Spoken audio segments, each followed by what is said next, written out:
ಆತ್ಮೀಯರೇ, analytical me ಚಾನೆಲ್ನಲ್ಲಿ ಇವತ್ತು ನಾನು ಆಧುನಿಕ ಆವರ್ತ ಕೋಷ್ಟಕದಲ್ಲಿ ಇರುವಂತಹ ಕೆಲವು ಆವರ್ತಕ ಪ್ರವೃತ್ತಿಗಳು ಅಂತ ಇದೆ ಅಥವಾ ಟ್ರೆಂಡ್ಸ್.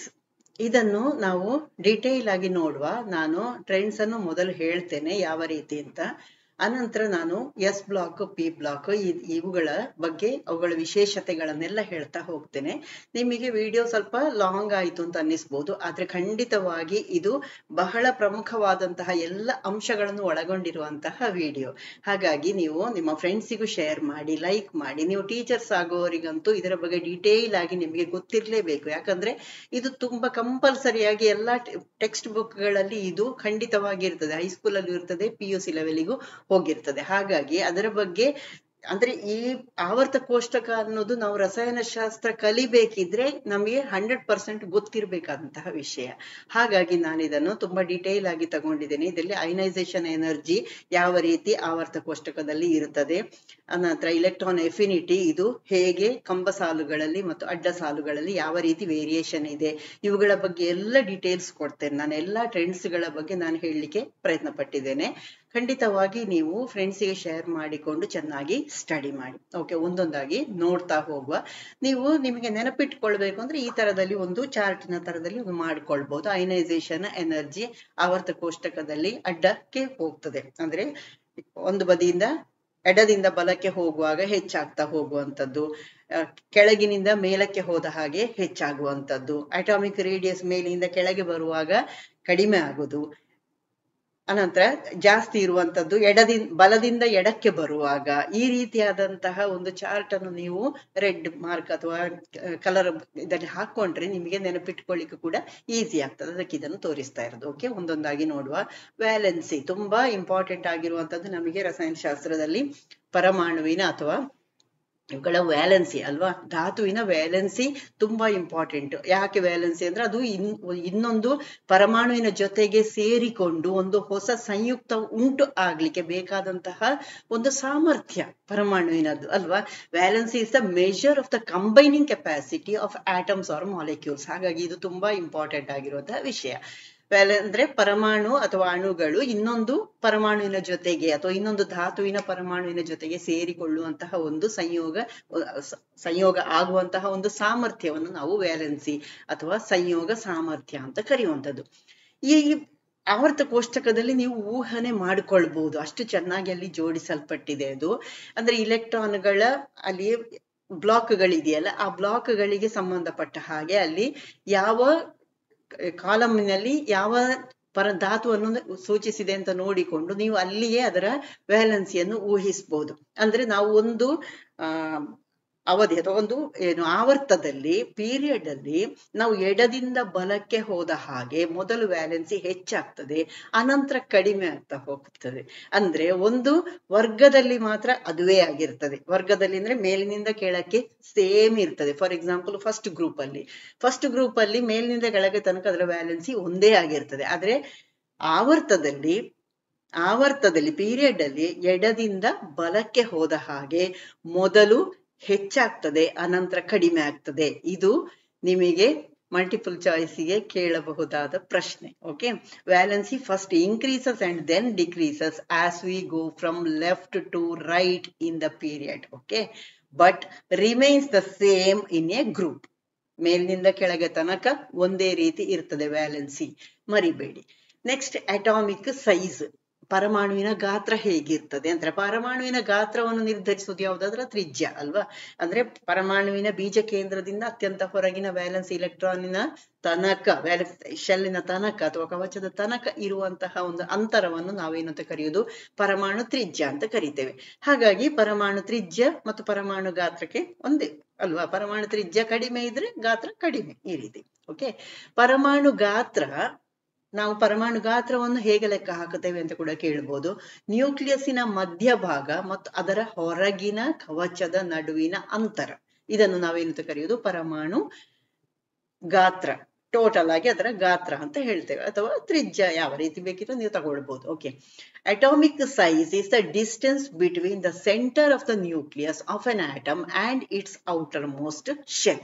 ಓಕೆ, ಹಾಗಾದ್ರೆ ತ್ರಿಜ್ಯಕ್ಕೆ ಒಂದು ಸ್ವಲ್ಪ ಸಣ್ಣದಾದಂತಹ ವಿವರಣೆ ಚೇಂಜ್ ಇದೆ. ಏನು? ಪರಮಾಣು ತ್ರಿಜ್ಯ ಅಂದ್ರೆ ಪರಮಾಣುವಿನ ನ್ಯೂಕ್ಲಿಯಸ್ ಮತ್ತು ಪರಮಾಣುವಿನ ಅತ್ಯಂತ ಹೊರಗಿನ ಕವಚದ ನಡುವಿನ ಕನಿಷ್ಠ ದೂರ. ಕನಿಷ್ಠ ದೂರ ಅಂದ್ರೆ ವೃತ್ತದಲ್ಲಿ ನಾವು ಹೇಳುದಿಲ್ವಾ, ವೃತ್ತದಲ್ಲಿ ಒಂದು ಗಾತ್ರ ಅಂತ ನಾವು ತಗೊಳ್ಳುವಾಗ ನಾವು ಬೇರೆ ರೀತಿಯ ವಿವರಣೆ ಕೊಡ್ತೇವೆ. ತ್ರಿಜ್ಯ ಹೇಳುವಾಗ ಅದರ ಕೇಂದ್ರದಿಂದ ಅದರ ಪರಿಧಿಗೆ ಇರುವಂತಹ ಕನಿಷ್ಠ ದೂರ ಅಂತ ಹೇಳ್ತೇವಲ್ಲ, ಹಾಗೆ ಇದು ಕೂಡ the atomic radius is defined as the shortest distance between the atoms nuclei and the outer most shell of the atom. Okay, ಇದರಲ್ಲಿ ಇದು ವೃತ್ತ ಅಂತ ತಕೊಳ್ಳಿಕ್ ಆಗುದಿಲ್ಲ, ನೀವು ಇದೊಂದು ಬಾಲ್ ಲೈಕ್ ಸ್ಟ್ರಕ್ಚರ್ ಅಂತ ಹೇಳಬಹುದು. ಆದ್ರೆ ಇದು ಎಲ್ಲ ಅದರ ಇಲೆಕ್ಟ್ರಾನ್ಗಳು ಬೇರೆ ಬೇರೆ ರೀತಿಯಲ್ಲಿ ಅದು ಸುತ್ತಾ ಇರ್ತದೆ. ಇಲೆಕ್ಟ್ರಾನ್ ನ ಮೋಡ ಅಂತ ತಕೊಳ್ಳುದು ಹೆಚ್ಚು ಸರಿಯಾದದ್ದು. Okay, electron ball like structure ಅಂತ ತಕೊಳ್ಳಿಕ್ ಆಗುದಿಲ್ಲ, ಅದು ಮೋಡದ ಹಾಗಿರ್ತದೆ. ನ್ಯೂಕ್ಲಿಯಸ್ಸಿನ ಸುತ್ತ ಇಲೆಕ್ಟ್ರಾನ್ಗಳ ಮೋಡದ ರೀತಿ ಅಂತ ನಾವು ವಿವರಣೆಯನ್ನು ಕೊಡ್ತೇವೆ ಒಂದು ಪರಮಾಣು ಹೇಗಿದೆ ಅಂತ ಹೇಳಿದ್ರೆ. ಓಕೆ, ಅರ್ಥ ಆಯ್ತಲ್ಲ. ನೆಕ್ಸ್ಟ್ ಈ ಪರಮಾಣು ತ್ರಿಜ್ಯ, ಇದನ್ನು ಏನು ಕಂಡುಹಿಡಿಯುವುದು ಸುಲಭವ? ಖಂಡಿತ ಅಲ್ಲ. ಇದನ್ನು ಎಕ್ಸ್ರೇ ಅಥವಾ ಸ್ಪೆಕ್ಟ್ರೋಸ್ಕೋಪಿ ವಿಧಾನಗಳಿಂದ ಅಂದಾಜು ಮಾಡಲಾಗ್ತದೆ. Okay, the atomic radius of an atom is measured by X ray or other spectroscopy methods. ಊಹಿಸಿಕೊಳ್ಬಹುದು ಇಷ್ಟು ಅಂತ. ಇದಕ್ಕೊಂದು ಹಾಗಾದ್ರೆ ಏಕಮಾನ ಬೇಕು ಅಲ್ವಾ? ಇದರ ತ್ರಿಜ್ಯ ಅಥವಾ ಆ ಡಿಸ್ಟೆನ್ಸ್ ಅಂತೆಲ್ಲ ಹೇಳಿದ ಕೂಡಲೇ ಇದಕ್ಕೊಂದು ಏಕಮಾನ ಬೇಕು. ಇದಕ್ಕೆ ಏಕಮಾನ ಪಿಕೋಮೀಟರ್. ಪರಮಾಣು ತ್ರಿಜ್ಯದ ಏಕಮಾನ ಡ್ಯಾಶ್ ಅಂತ ಕೇಳ್ಬೋದು. Units for atomic radii is dash ಅಂತ ಕೇಳಿದ್ರೆ picometres, that is equal to 10 to the power -12 meters. 10⁻12 ಮೀಟರ್ಗಳಿಗೆ ಸಮ ಒಂದು ಪಿಕೋಮೀಟರ್ ಅಂದ್ರೆ ಎಷ್ಟು ಸಣ್ಣದಾದಂತಹ ಗಾತ್ರ ಅಂತ ಊಹಿಸಿಕೊಳ್ಳಿ. ಅಂದ್ರೆ ಸಾಮಾನ್ಯವಾಗಿ 1.22 into 10 to the power -12 ಗಾತ್ರದಲ್ಲಿ ಅದು ಇರ್ತದೆ ಅಂತ ಸಾಮಾನ್ಯವಾಗಿ ಹೇಳುವಂಥದ್ದು. ಓಕೆ, ಪರಮಾಣುವಿನ ಕವಚ ರೂಪಿಸುವಂತ ಇಲೆಕ್ಟ್ರಾನ್ ಯಾವುದೇ ಸ್ಥಿರ ಆಕಾರ ಹೊಂದಿಲ್ಲ, ನಾನು ಆಗ್ಲೇ ಹೇಳಿದೆ. ಹಾಗಾಗಿ ಇದನ್ನು ನಿರ್ಧರಿಸುವುದು ತುಂಬಾ ಕಷ್ಟ. ಪರಮಾಣುವಿನ ಗಾತ್ರ ಎಷ್ಟು ಅಂತ ಕೇಳಿದ್ರೆ ಒಂದು ಅಂದಾಜಿನಲ್ಲಿ ಅದು ಲೆಕ್ಕ ಹಾಕಿ ಹೇಳುವಂಥದ್ದು.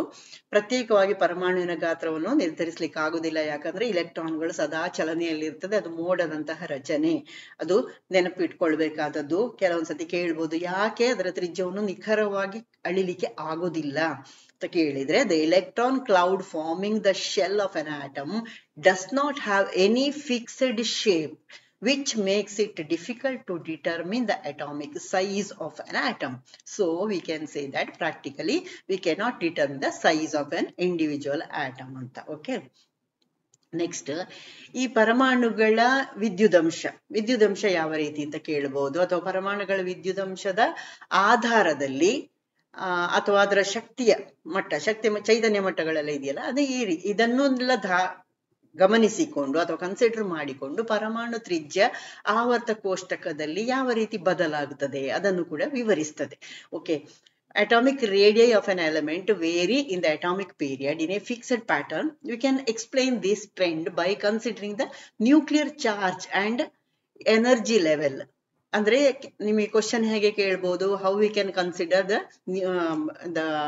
ಯಾವುದು size or radii of the element ಈ ರೀತಿಯಲ್ಲಿ ಕೇಳಿದ್ರೆ ಅಟಾಮಿಕ್ ರೇಡಿಯನ್ ಹೇಗೆ ಕಂಡುಹಿಡಿಯುವುದು, ಈ ರೀತಿ ಯಾವುದರ ಆಧಾರದಲ್ಲಿ ಕಂಡುಹಿಡಿಯುವುದು, ಈ ತರದಲ್ಲಿ ಏನಾದ್ರೂ ಪ್ರಶ್ನೆ ಕೇಳಿದ್ರೆ considering the nuclear charge and energy level ಅಂತ ಆನ್ಸರ್ ಮಾಡಬೇಕು. ಅಂದ್ರೆ ಪರಮಾಣುಗಳ ವಿದ್ಯುದಂಶ ಮತ್ತು ಶಕ್ತಿಯ ಮಟ್ಟವನ್ನು ಪರಿಗಣಿಸಿಕೊಂಡು ತ್ರಿಜ್ಯವನ್ನು ಊಹಿಸಲಾಗ್ತದೆ ಅಂತ ನೀವು ಬರಿಬಹುದು. ಓಕೆ, ಇದು ಆವರ್ತದಲ್ಲಿ ಎಡದಿಂದ ಬಲಕ್ಕೆ ಹೋದ ಹಾಗೆ ತ್ರಿಜ್ಯ ಕಡಿಮೆ ಆಗ್ತಾ ಹೋಗ್ತದೆ. ಅಲ್ಲಿ ಪರಮಾಣು ಸಂಖ್ಯೆ ಹೆಚ್ಚುತ್ತದೆ, ಆದ್ರೆ ತ್ರಿಜ್ಯ ಕಡಿಮೆ ಆಗ್ತಾ ಹೋಗ್ತದೆ. The atomic radius decreases as we move from left to right in a period. ನೀವು ಆಲ್ರೆಡಿ ನನ್ನ ಆವರ್ತ ಕೋಷ್ಟಕ ಪಾಠ ಕನ್ನಡದಲ್ಲಿ ಹಾಕಿದ್ದನ್ನು ನೋಡಿರ್ತೀರಿ, ಹಾಗಾಗಿ ಬಹುಶಃ ಅರ್ಥ ಆಗ್ತದೆ. ಇದು ನಾನು ಹೇಳ್ತಾ ಹೋದ ಹಾಗೆ ನೀವು ಕ್ಲಿಯರ್ ಅರ್ಥ ಹಾಕೊಂಡು ಹೋಗ್ತದೆ. ಅಂದ್ರೆ ಒಂದು ಆವರ್ತದಲ್ಲಿ ಪರಮಾಣು ತ್ರಿಜ್ಯ ಕಡಿಮೆ ಆಗ್ತದೆ, ಯಾಕೆ ಅಂತ ನಿಮಗೆ ಪ್ರಶ್ನೆ ಕೇಳ್ಬೋದು. ಆಗ ನೀವೆಂತ ಬರೀಬೇಕು, ಇಲೆಕ್ಟ್ರಾನ್ಗಳು ಅದೇ ಕವಚಕ್ಕೆ ಸೇರ್ತಾ ಹೋಗ್ತದೆ. ಹಾಗಾಗಿ ಇದರಿಂದಾಗಿ ಏನಾಗ್ತದೆ, ಅದೇ ಕವಚಕ್ಕೆ ಸೇರಿಕೊಂಡು ಹೋಗ್ತದೆ ಅಂದ್ರೆ ಏನು, ಎರಡನೇ ಕವಚಕ್ಕೆ ಸೇರುವುದಾದ್ರೆ 2s 2p ಅದರಲ್ಲಿ ಫುಲ್ ಆಗುವಂತದ್ದು, ಅಲ್ಲಿ 3s ಗೆ ಹೋಗುದಿಲ್ಲ. ಓಕೆ, ಅಥವಾ 3p ಗೆ ಹೋಗುದಿಲ್ಲ ಎಡದಿಂದ ಬಲಕ್ಕೆ ಹೋಗುವಾಗ, ಆವರ್ತದಲ್ಲಿ ಹೋಗುವಾಗ. ಹಾಗಾಗಿ ಇಲ್ಲಿ ನ್ಯೂಕ್ಲಿಯಸ್ ಮತ್ತು ವ್ಯಾಲೆನ್ಸ್ ಕವಚದ ನಡುವಿನ ಆಕರ್ಷಣೆ ಹೆಚ್ಚುತ್ತದೆ. ಅದು ನ್ಯೂಕ್ಲಿಯಸ್ಸಿನ ಹತ್ರಕ್ಕೆ ಎಳೆಯಲ್ಪಡ್ತದೆ ಹೊರಗಿನ ಕವಚಗಳು. ಓಕೆ, ಹಾಗಾಗಿ ಏನಾಯ್ತು, ಒಂದೊಂದು ಇಲೆಕ್ಟ್ರಾನ್ ಹೆಚ್ಚಿದ ಹಾಗೆ ಅದು ಹತ್ರ ಬಂದಾಗೆ ಆಯ್ತು. ಓಕೆ, ಹಾಗಾಗಿ ಅದು ತ್ರಿಜ್ಯ ಕಡಿಮೆ ಆಗುವಂಥದ್ದು. ನ್ಯೂಕ್ಲಿಯಸ್ ಅಂದ್ರೆ ಇನ್ನೊಂದು ಶಬ್ದ ನಿಮಗೆ ಕೇಳ್ಬೋದು, ಪರಿಣಾಮಕಾರಿ ನ್ಯೂಕ್ಲಿಯರ್ ಚಾರ್ಜ್ ಅಂದ್ರೆ ಏನು, ಈ ತರದಲ್ಲಿಯೂ ಕ್ವಶನ್ ಕೇಳ್ಬೋದು. ಅದು ನ್ಯೂಕ್ಲಿಯಸ್ ಮತ್ತು ವ್ಯಾಲೆನ್ಸ್ ಇಲೆಕ್ಟ್ರಾನ್ಗಳ ನಡುವಿನ ಆಕರ್ಷಣಾ ಬಲ ಇದೆಯಲ್ಲ, ಅದನ್ನೇ ಪರಿಣಾಮಕಾರಿ ನ್ಯೂಕ್ಲಿಯರ್ ಚಾರ್ಜ್ ಅಂತ ಕರೆಯುವಂಥದ್ದು. ಇದನ್ನೇ ನಾವು ಇಂಗ್ಲಿಷ್ ಅಲ್ಲಿ ಝೆಡ್ ಇಫೆಕ್ಟ್ ಅಥವಾ ಝೆಫ್ ಅಂತ ಕೂಡ ಕರೀತಾರೆ, ಅಥವಾ ಎಫೆಕ್ಟಿವ್ ನ್ಯೂಕ್ಲಿಯರ್ ಎನರ್ಜಿ ಅಂತ ಕರೆಯುವಂಥದ್ದು. What is effective nuclear charge ಅಂತ ಈ ತರದಲ್ಲಿ ಏನಾದ್ರೂ ಕ್ವಶನ್ ಕೇಳಿದ್ರೆ, force of attraction between the nucleus and the valence electron shell ಅಂತ ಬರೆದ್ರೆ ಸಾಕು. Okay, atomic radius decreases across the period because, ಅದು ಕೇಳ್ಬೋದು, why the atomic radius decreases across a period ಅಂತ ಕೇಳ್ಬೋದು. because the electron is added in the same shell. if it is 2p or 2 second shell ಅಥವಾ KLM shell ಗಳಿದೆಯಲ್ಲ, L shell ಆದ್ರೆ same ಶೆಲ್ಗೆ ಸೇರ್ತಾ ಹೋಗ್ತದೆ. Okay, added to the same shell, so attraction between the nucleus and valence shell increases, due to which outermost shell is pulled in closer to the nucleus, so the radius decreases ಅಂತ ಬರೆದ್ರೆ ಆಯ್ತು. ಹಾಗಾದ್ರೆ ವರ್ಗದಲ್ಲಿ ಮೇಲಿನಿಂದ ಕೆಳಕ್ಕೆ ಹೋದ ಹಾಗೆ ಪರಮಾಣು ತ್ರಿಜ್ಯ ಹೆಚ್ಚಾಗ್ತಾ ಹೋಗ್ತದೆ. ಯಾಕಂದ್ರೆ ಒಂದೊಂದೇ ಶೆಲ್ ಜಾಸ್ತಿ ಆಗ್ತಾ ಹೋಗ್ತದಲ್ಲ. ಫಸ್ಟ್ ಆವರ್ತದಲ್ಲಿ ಒಂದು ಶೆಲ್ ಆದ್ರೆ ಕೆಳಗಡೆಗೆ ಬರುವಾಗ ಏನಾಗಿರ್ತದೆ, ಅಲ್ಲಿ ಇನ್ಕ್ರೀಸ್ ಆಗ್ತಾ ಹೋಗಿರ್ತದೆ. ಹಾಗಾಗಿ ಅದರ ಸೈಜ್ ಜಾಸ್ತಿ ಆಗ್ತಾ ಹೋಗ್ತದೆ. ಒಂದೊಂದು ಶೆಲ್ ಜಾಸ್ತಿ ಆದ ಹಾಗೆ ಇಲ್ಲಿ ಜಾಸ್ತಿ ಆಗ್ತಾ ಹೋಗ್ತದೆ. ಫಸ್ಟ್ H ಮತ್ತು ಹೀಲಿಯಂ ಇದೆಯಲ್ಲ, ಅಲ್ಲಿಂದ ಕೆಳಗಡೆಗೆ ಬಂದಗಳು ಏನಾಯ್ತು, ಅಲ್ಲಿ 1s ಮತ್ತು 2 ಅಲ್ವಾ, 2ನೇ S ಕೂಡ ಬಂದಿರ್ತದೆ, ಅಂದ್ರೆ 2ನೇ ಕವಚ ಬಂದಿರ್ತದೆ. ಅದರ ನೆಕ್ಸ್ಟ್ ಕೆಳಗಡೆ ಬಂದಗಳು 3ನೇದು 4ನೇದು, ಈ ರೀತಿ ಕವಚಗಳ ಸಂಖ್ಯೆ ಹೆಚ್ಚಾಗ್ತಾ ಹೋಗ್ತದೆ. ನಾವು ಗುಂಪಿನಲ್ಲಿ ಕೆಳಗೆ ಚಲಿಸುವಾಗ ಪರಮಾಣು ಸಂಖ್ಯೆ ಹೆಚ್ಚಾಗ್ತದೆ, ಇಲೆಕ್ಟ್ರಾನ್ಗಳು ಅವುಗಳ ಕವಚಗಳ ಸಂಖ್ಯೆಯು ಹೆಚ್ಚಾಗ್ತದೆ. ಹಾಗಾಗಿ ಗುಂಪಿನಲ್ಲಿ ಅಥವಾ ವರ್ಗದಲ್ಲಿ, ಗುಂಪು ಮತ್ತು ವರ್ಗ ಎರಡು ಒಂದೇ, ವರ್ಗದಲ್ಲಿ ಮೇಲ್ನಿಂದ ಕೆಳಕ್ಕೆ ಬಂದ ಹಾಗೆ ಪರಮಾಣು ತ್ರಿಜ್ಯ ಹೆಚ್ಚಾಗ್ತದೆ, ಇನ್ಕ್ರೀಸಸ್ ಅಂತ ಬರೀಬೇಕು. As we move down a group, the atomic number increases, causing the number of electrons and shells to increase. This results in an increase in atomic radius down the group. ನೆನ್ಪಿಟ್ಕೊಳ್ಳಿ. Next ಇಲೆಕ್ಟ್ರೋಪಾಸಿಟಿವಿಟಿ ಅಥವಾ ವಿದ್ಯುದೀಯತೆಯ ಬಗ್ಗೆ. ಇಲ್ಲಿ ಧನ ವಿದ್ಯುದೀಯತೆ ಮತ್ತು ಋಣ ವಿದ್ಯುದೀಯತೆ ಎರಡು ಶಬ್ದಗಳನ್ನು ನಾವು ವಿವರಣೆ ಕೇಳಬಹುದು ನಿಮಗೆ. ಇಲೆಕ್ಟ್ರೋಪಾಸಿಟಿವಿಟಿ ಅಂದ್ರೆ ಇಲೆಕ್ಟ್ರಾನ್ಗಳನ್ನು ದಾನ ಮಾಡುವ, ಅಂದ್ರೆ ಇನ್ನೊಂದಕ್ಕೆ ಕೊಡುವಂತಹ, ಮತ್ತು ಹೊಟ್ಟೆಗುಳ್ಳೇನಾಯ್ತು, ಅಲ್ಲಿ ಧನಾತ್ಮಕ ಆವೇಶ ಉಂಟಾಗ್ತದೆ, ಅಥವಾ ಕ್ಯಾಟ್ ಅಯಾನ್ ಅಥವಾ ಪಾಸಿಟಿವ್ ಅಯಾನ್ ಉಂಟಾಗ್ತದಲ್ಲ, ಇದನ್ನು ಉಂಟು ಮಾಡುವಂತಹ ಪರಮಾಣುವಿನ ಪ್ರವೃತ್ತಿ. ಅಂದ್ರೆ ಯಾವುದೇ ಒಂದು ಧಾತುವಿನ ಪರಮಾಣು ಇಲೆಕ್ಟ್ರಾನ್ ಅನ್ನು ಕೊಟ್ಟಿದೆ ಅಂತಾದ್ರೆ ಅದು ಇಲೆಕ್ಟ್ರೋಪಾಸಿಟಿವಿಟಿ. ಓಕೆ, ಇಲೆಕ್ಟ್ರಾನ್ ಅನ್ನು ಕೊಟ್ಟಿದೆ ಅಂತಾದ್ರೆ ಇಲೆಕ್ಟ್ರೋಪಾಸಿಟಿವಿಟಿ. ಮತ್ತು ಅಲ್ಲಿ ಉಂಟಾಗುವಂತಹ ಅಯಾನ್ ಕ್ಯಾಟ್ ಅಯಾನ್ ಅಥವಾ ಧನ ವಿದ್ಯುದಾವೇಶ ಉಂಟಾಗಿರ್ತದೆ. ಯಾಕೆ, ಅಲ್ಲಿ ಒಂದು ಇಲೆಕ್ಟ್ರಾನ್ ಹೋಗಿದೆ ಅಂತ ಹೇಳಿದ್ರೆ ಇಲೆಕ್ಟ್ರಾನ್ ಮತ್ತು ಪ್ರೋಟಾನ್ನ ಸಂಖ್ಯೆ ಒಂದೇ ಆಗಿರ್ತದೆ. ಒಂದು ಋಣಾತ್ಮಕವಾದಂತಹ ವಿದ್ಯುದಂಶ ಆಚೆ ಹೋಯಿತು ಅಂತಾದ್ರೆ ಆಗ ಏನಾಯ್ತು, ಇಲ್ಲಿ ಧನಾತ್ಮಕ ನಮಗೆ ಒಂದು ಹೆಚ್ಚು ಅಂತ ಅನ್ನಿಸ್ತದೆ ಅಲ್ವಾ. ಇದನ್ನು ನಾನು ಮೊದಲಿನ ವಿಡಿಯೋಗಳಲ್ಲಿ ಹೇಳಿದ್ದೇನೆ. Okay, electropositivity can be defined as the tendency of an atom to donate electrons to form positively charged cations. Okay, ಆವರ್ತ ಕೋಷ್ಟಕದಲ್ಲಿ ಹಾಗಾದ್ರೆ ಇದು ಹೇಗಿರ್ತದೆ, ಒಂದು ಆವರ್ತದಲ್ಲಿ ಎಡದಿಂದ ಬಲಕ್ಕೆ ಚಲಿಸುವಾಗ, ಅಂದ್ರೆ ಒಂದನೇ ವರ್ಗದಿಂದ 2, 3ಕ್ಕೆ ಈ ರೀತಿ ಹೋಗುವಾಗ ಇಲೆಕ್ಟ್ರೋಪಾಸಿಟಿವಿಟಿ ಕಡಿಮೆ ಆಗ್ತದೆ, ಕೊಡುವಂತಹ ಅಂಶ ಕಡಿಮೆ ಆಗ್ತಾ ಹೋಗ್ತದೆ. ಫಾರ್ ಎಕ್ಸಾಂಪಲ್ ಇಲ್ಲಿ ಸೋಡಿಯಂ ಬಹಳ ಸುಲಭವಾಗಿ ಕೊಡ್ತದೆ, ಆ ಕಡೆ ಹೋದ್ರೆ ನೀವು ಫ್ಲೋರಿನ್ಗಳು ತಕ್ಕೊಳ್ತವೆ ಅಲ್ವಾ, ಅರ್ಥ ಆಯ್ತಲ್ಲ. ಅಲ್ಲಿ ಪಾಸಿಟಿವಿಟಿ ಅಲ್ಲ, ಅಲ್ಲಿ ನೆಗೆಟಿವಿಟಿ ಉಂಟಾಗುವಂಥದ್ದು. ಓಕೆ, ನೆಗೆಟಿವಿಟಿ ಅಂದ್ರೆ ಕೊಡುದಲ್ಲ, ತೆಕ್ಕೊಳ್ಳುದು. ಈ ಪರಮಾಣುವಿನ ವಿಷಯದಕ್ಕೆ ಬಂದಾಗ ಅಂದ್ರೆ ಆವರ್ತ ಕೋಷ್ಟಕದಲ್ಲಿ ಒಂದು ಆವರ್ತದಲ್ಲಿ ಎಡದಿಂದ ಬಲಕ್ಕೆ ಚಲಿಸಿದ ಹಾಗೆ ಇಲೆಕ್ಟ್ರೋಪಾಸಿಟಿವಿಟಿ ಕಡಿಮೆ ಆಗ್ತದೆ, ಅಂದ್ರೆ ಇನ್ಕ್ರೀಸಸ್ ಇಲೆಕ್ಟ್ರೋ ನೆಗೆಟಿವಿಟಿ. ಓಕೆ, ಇಲ್ಲಿ on the periodic table, electropositivity generally decreases as you move from left to right across the period, and electronegativity increases. ನೆನ್ಪಿಟ್ಕೊಳ್ಳಿ, ಯಾವುದು ಡಿಕ್ರೀಸ್ ಆಗೋದು ಇಲ್ಲಿ, electropositivity ಡಿಕ್ರೀಸ್ ಆಗೋದು, electronegativity ಇನ್ಕ್ರೀಸ್ ಆಗ್ತದೆ.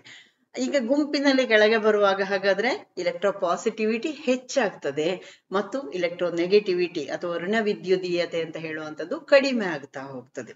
ಋಣ ವಿದ್ಯುದೀಯತೆ ಕಡಿಮೆ ಆಗ್ತಾ ಹೋಗ್ತದೆ ಅಂದ್ರೆ ಇಲೆಕ್ಟ್ರಾನ್ ಅನ್ನು ತೆಕ್ಕೊಳ್ಳುವಂತಹ ಗುಣ ಕಡಿಮೆ ಆಗ್ತಾ ಹೋಗುವಂಥದ್ದು. ಓಕೆ, ನೆಕ್ಸ್ಟ್, ಹಾಗಾಗಿಯೇ ಹೆಚ್ಚಿನ ಇಲೆಕ್ಟ್ರೋನೆಗೆಟಿವ್ ಧಾತುಗಳೆಲ್ಲ ಆವರ್ತ ಕೋಷ್ಟಕದ ಬಲಭಾಗದಲ್ಲಿ ಕಂಡು ಬರುವಂತದ್ದು, ಕಡಿಮೆ ಇಲೆಕ್ಟ್ರೋನೆಗೆಟಿವ್ ಧಾತುಗಳು ಎಡಭಾಗದಲ್ಲಿ ಕಂಡು ಬರ್ತದೆ. ಓಕೆ, ನೆಕ್ಸ್ಟ್, ವರ್ಗದಲ್ಲಿ ಪಾಸಿಟಿವಿಟಿ ಯಾಕೆ ಹೆಚ್ಚಾಗ್ತದೆ ಅಂತ ಕೇಳಬಹುದು. Why does electropositivity increases down a group ಅಂತ ಕೂಡ ಕೇಳಬಹುದು. ಕೆಳಗೆ ಬಂದ ಹಾಗೆ ಎಲೆಕ್ಟ್ರೋಪಾಸಿಟಿವಿಟಿ ಯಾಕೆ ಹೆಚ್ಚಾಗುವಂತದ್ದು ಅಂತ ಕೇಳಿದ್ರೆ, ಆವರ್ತ ಕೋಷ್ಟಕದಲ್ಲಿ ಅಥವಾ ಈ ರೀತಿಯೂ ಕೇಳಬಹುದು, ಎಡದಿಂದ ಬಲಕ್ಕೆ ಚಲಿಸುವಾಗ ಎಲೆಕ್ಟ್ರೋಪಾಸಿಟಿವಿಟಿ ಕಡಿಮೆ ಆಗ್ತದೆ ಯಾಕೆ ಅಂತಲೂ ಕೇಳ್ಬೋದು. ವರ್ಗದಲ್ಲಿಯೂ ಕೇಳ್ಬೋದು, ನಿಮಗೆ ಆವರ್ತದಲ್ಲಿಯೂ ಕೇಳಬಹುದು. ಹಾಗಾಗಿ ಆ ಸೈಜ್ ಇದನ್ನೆಲ್ಲ ನೀವು ಸರಿ ನೆನಪಿಟ್ಟುಕೊಂಡ್ರೆ ನಿಮಗೆ ಇದು ಕಷ್ಟ ಆಗೋದಿಲ್ಲ. Okay, on the periodic table electropositivity general decreases as you move from left to right across a period why ಅಂತ ಕೇಳಬಹುದು. ಅಂತಹ ಸಂದರ್ಭದಲ್ಲಿ ನೀವು ಹೇಗೆ ಬರಿಬೇಕು, ನ್ಯೂಕ್ಲಿಯಸ್ ಮತ್ತು ವ್ಯಾಲೆನ್ಸ್ ಇಲೆಕ್ಟ್ರಾನ್ಗಳ ನಡುವೆ ಕಡಿಮೆ ಆಕರ್ಷಣೆ ಇರ್ತದೆ, ಹಾಗಾಗಿ ವ್ಯಾಲೆನ್ಸ್ ಇಲೆಕ್ಟ್ರಾನ್ಗಳು ಸುಲಭವಾಗಿ ಕಳ್ಕೊಳ್ತವೆ. ಹಾಗಾಗಿಯೇ ವರ್ಗದಲ್ಲಿ ಮೇಲಿನಿಂದ ಕೆಳಕ್ಕೆ ಬರುವಾಗ ಪರಮಾಣುವಿನ ಎಲೆಕ್ಟ್ರೋಪಾಸಿಟಿವಿಟಿ ಹೆಚ್ಚಾಗ್ತದೆ ಮತ್ತು ಎಲೆಕ್ಟ್ರೋನೆಗೆಟಿವಿಟಿ ಕಡಿಮೆ ಆಗ್ತದೆ ಅಂತ ಹೇಳ್ಬೇಕು. ಅಂದ್ರೆ ನ್ಯೂಕ್ಲಿಯಸ್ ಮತ್ತು ವ್ಯಾಲೆನ್ಸ್ ಇಲೆಕ್ಟ್ರಾನ್ಗಳ ನಡುವೆ ಆಕರ್ಷಣೆ ಶಕ್ತಿ ಕಡಿಮೆ ಆಗ್ತಾ ಹೋಗ್ಲಿಕ್ಕೆ ಕಾರಣ ಏನಾಗ್ಲೇ ಹೇಳಿದೆ ನಾನು, ಅಲ್ಲಿ ಕವಚಗಳ ಸಂಖ್ಯೆ ಹೆಚ್ಚಾಗ್ತಾ ಹೋಗ್ತದಲ್ಲ, ಹಾಗಾಗಿ ಇಲೆಕ್ಟ್ರಾನ್ಗಳು ಹೊರಗಿನ ಕವಚದ್ದು ಬೇಗನೆ ಕಳ್ಕೊಳ್ತವೆ. ಹಾಗಾಗಿ ಏನಾಯ್ತು, ಪಾಸಿಟಿವಿಟಿ ಹೆಚ್ಚಾಗ್ತದೆ, ನೆಗೆಟಿವಿಟಿ ಕಡಿಮೆ ಆಗ್ತದೆ. Okay, there is a less attraction between the nucleus and valence electrons due to this, and valence electrons are easily lost. That is why as we move down in a group, the electropositivity of an atom decreases and the